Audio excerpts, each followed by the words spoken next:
Welcome back to Banfield. Did Brian Laundrie take his secrets to the grave? If the human remains found at the Carlton Reserve today are proven to be him, does that mean that we will not get answers to all of the questions that we still have? Did he kill Gabby Petito? When did he really leave his parents' house and become a fugitive? And how did he die?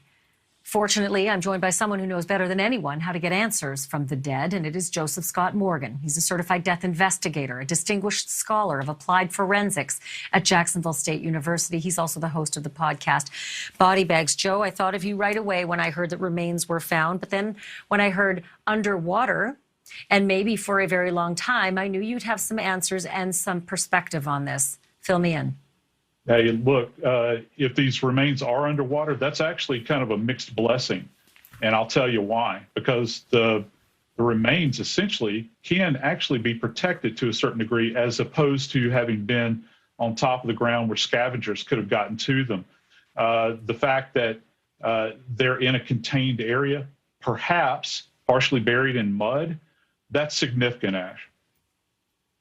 So tell me a little bit about the notebook, because I immediately thought notebook, journal, confession, perhaps, suicide note, perhaps, all of these things, and then I remembered water.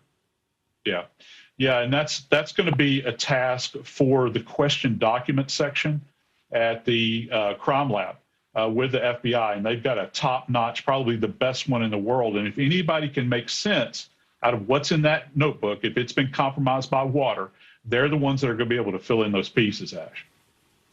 So the other thing is, if these remains have been here a long time, and if they are partial and they are difficult to identify, there are those bags. But bags in their own right aren't identifiers.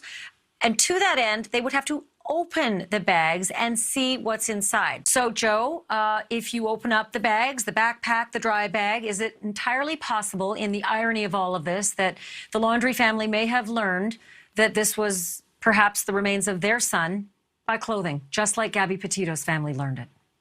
Yeah, quite possibly. But from a scientific perspective, that's not going to be valid for us in our field.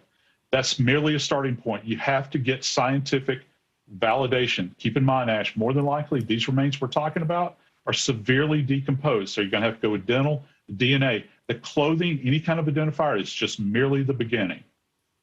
Yeah, of course, and I think the Petitos also were getting those same scientific final results, but they knew when they knew. The next step for the forensic investigators, and I am guessing you're going to tell me some of the same things that happened with Gabby's, and that is the entomologists, the forensic anthropologists. Are these the experts who are going to have to come in and start placing the picture together? Yeah, I think so. And also, Ash, one other thing that people aren't talking about, I want to know how long these remains that are there, how long they've been there. Is this something that took place very short period of time, or is this something a long time ago, that would marry up with the time frame that Gabby went or shortly in that period, you know what I'm saying, the last time he was seen? Sure.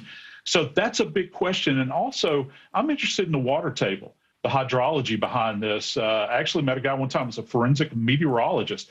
How much water has fallen? Can we judge the water table? How the depth, has it risen? Has it fallen? That sort of thing. And why today? Why did the water suddenly recede at this point in time? What's happened? Was there a dam release somewhere? To give us an idea more clear what may or may not have been there. I think that's going to be significant as well.